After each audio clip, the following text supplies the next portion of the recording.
नमस्कार दर्शकों, दुर्गे सर्व विद्या YouTube channel पर आपका हार्दिक स्वागत है। दर्शकों, आज हम चर्चा करने वाले हैं, यदि कृष्ण पक्ष में संबंध बनाते हैं या बनाए जाएं तो ऐसी संतान होगी। दर्शकों, हम पहले भी बात कर चुके हैं कि शुक्ल पक्ष में यदि गर्भाधान होते हैं अर्थात संबंध बनाए जाते हैं तो किस प्रकार की, किस चरित्र की, कैसी मानसिकता की संतान पैदा होती है, उसका कार्य क्षेत्र कैसा होता है। लेकिन दर्शकों, ऐसा नहीं है कि केवल शुक्ल पक्ष से ही संतान प्राप्त होती है या पुत्र प्राप्त होते हैं। जो दंपति कृष्ण पक्ष में संबंध बनाते हैं उन्हें किस प्रकार की संतान होती है, आज हम इस वीडियो में चर्चा करने वाले हैं। दर्शकों, कोई भी व्यक्ति, कोई भी दंपति अपनी इच्छा के अनुसार कृष्ण पक्ष में या शुक्ल पक्ष में संबंध बनाकर इच्छित संतान की प्राप्ति कर सकते हैं। दर्शकों, YouTube पर बहुत से ऐसे महाज्ञानी हैं जो केवल और केवल शुक्ल पक्ष के बारे में बताते हैं कि हमें गर्भाधान केवल शुक्ल पक्ष में करना चाहिए। दर्शकों, यह ज्ञान हमारा नहीं है, हमारे पूर्वजों का है। हमारे दर्शकों, जो पूर्वज ऋषि मुनि रहे हैं, यह ज्ञान उनका है। दर्शकों, वो कभी भी राजा महाराजाओं को कृष्ण पक्ष में संतान या गर्भाधान की सलाह नहीं देते थे। इस बारे में हम पहले भी चर्चा कर चुके हैं, क्योंकि शुक्ल पक्ष से जो संतान होती है अर्थात गर्भाधान अगर शुक्ल पक्ष में होता है तो एक राजा के समान ही संतान उत्पन्न होती है, जैसे पराक्रमी, साहसी, लड़ने भिड़ने वाली, समाज की रक्षा करने वाली। लेकिन ये सलाह केवल ऋषि मुनि राजाओं को देते थे। इस विषय पे हम पहले भी चर्चा कर चुके हैं। लेकिन ऋषि मुनि खुद केवल कृष्ण पक्ष में गर्भाधान करते थे। उसका कारण था कि जो ऋषि मुनि थे वो कभी नहीं चाहेंगे कि उनकी संतान लड़ाई भिड़ाई करने वाली हो, गुस्सैल हो, मारकाट करने वाली हो। वो केवल चाहते थे कि उनकी जो संतान है वह ज्ञानवान हो, वह मोक्ष को प्राप्त करे, धैर्यवान हो, स्थिर बुद्धि के स्वामी हो। ऐसे ऋषि मुनि चाहते थे कि उन्हें संतान हो। नए नए मंत्रों की खोज करती थी उनकी संतानें, नए नए ग्रंथ लिखती थी। वह केवल तभी संभव हो पाता था जब कोई संतान, जब कोई आत्मा गर्भ में कृष्ण पक्ष में आती है। दर्शकों, बहुत से यूट्यूबर्स ऐसे हैं जिन्होंने केवल शुक्ल पक्ष में ट्राई करने के लिए कहा है कि गर्भाधान केवल शुक्ल पक्ष में होना चाहिए, कि चंद्रमा की कलाएं बहुत अच्छी होती हैं, ये होता है, वो होता है।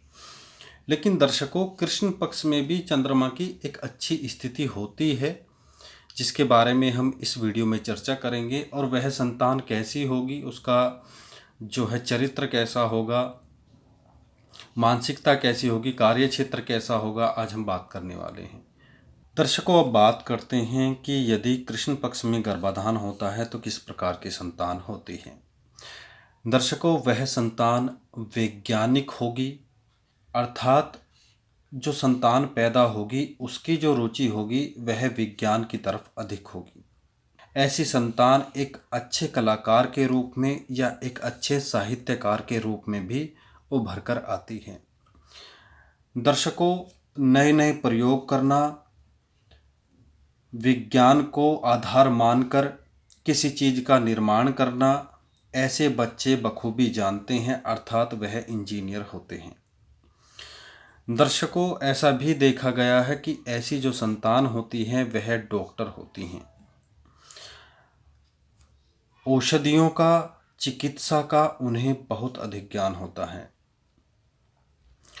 ऐसी संतान तपस्वी होती है, महाज्ञानी होती है और वह साधु संत भी पाए जाते हैं।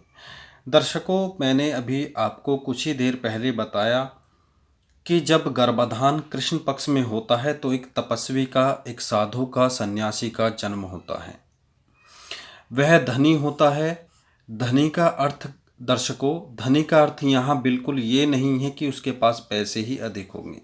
वह ज्ञान का धनी हो सकता है, वह बातों का धनी हो सकता है, वह तप का धनी हो सकता है और वह लक्ष्मीवान होगा। दर्शकों, आज के युग में, कलयुग में, मेरे हिसाब से ऐसी जो संतान होगी वही श्रेष्ठ होगी, क्योंकि कलयुग में भौतिकता को अधिक मूल्य दिया जाता है, ना कि आध्यात्मिकता को। दर्शकों, कौन ऐसा व्यक्ति होगा जो नहीं चाहेगा कि उसका बच्चा इंजीनियर बने, वैज्ञानिक बने या डॉक्टर बने।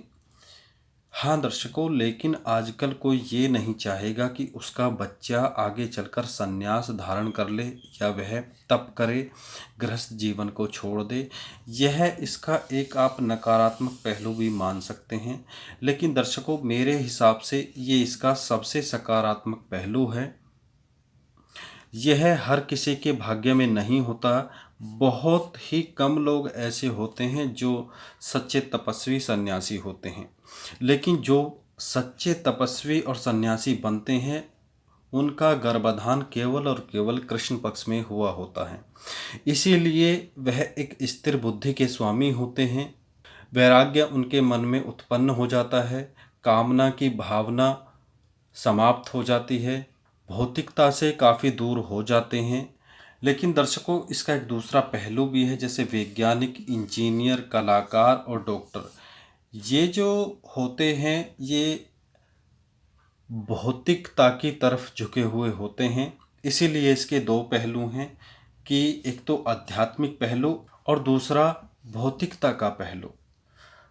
दर्शकों, इसके कुछ उदाहरण भी हैं अपने पास, जैसे आइंस्टीन, न्यूटन, बालकृष्ण परमहंस और स्वामी विवेकानंद, अमिताभ बच्चन, इन सभी का जो गर्भाधान हुआ है वह कृष्ण पक्ष में हुआ है।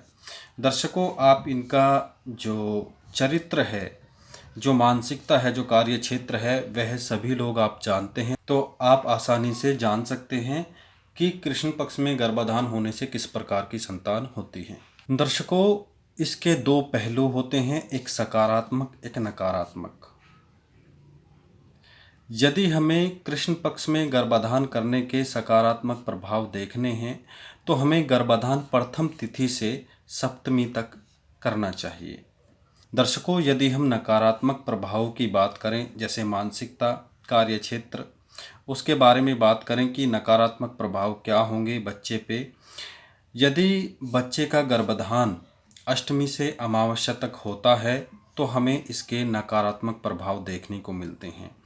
ऐसा बच्चा मानसिक रूप से पीड़ित हो सकता है, उसकी बुद्धि स्थिर नहीं होगी, वह वैरागी, पागल, नशा करने वाला, तस्करी करने वाला, इस प्रकार का बच्चा पैदा होगा। लेकिन प्रथम तिथि से सप्तमी तिथि तक ऐसा नहीं होता है, हमें यहाँ सकारात्मक प्रभाव देखने को मिलते हैं। दर्शकों, अष्टमी से अमावस्या तक चंद्रमा क्षीण माना गया है। यदि तब गर्भाधान होता है तब हमें नकारात्मक प्रभाव देखने को मिलते हैं। इसीलिए बहुत से व्यक्ति कृष्ण पक्ष को गर्भाधान के लिए उपयुक्त नहीं मानते हैं और इसका विरोध करते हैं।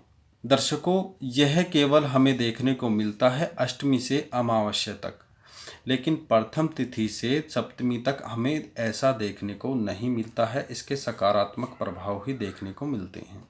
इसीलिए दर्शकों, साधु सन्यासी लोग कृष्ण पक्ष में गर्भाधान करते थे, जिससे उन्हें एक तपस्वी, एक ज्ञानवान, एक धनी, एक सुशील ऐसी संतान पैदा हो। इसीलिए वो कृष्ण पक्ष में गर्भाधान करते थे। तो दर्शकों, आशा करता हूँ आपको ये जानकारी पसंद आई होगी। आप ऐसी ही ज्ञानवर्धक और विचित्र वीडियोज़ के लिए दुर्गे सर्व विद्या यूट्यूब चैनल को सब्सक्राइब भी कर सकते हैं। तो दर्शकों, प्रणाम।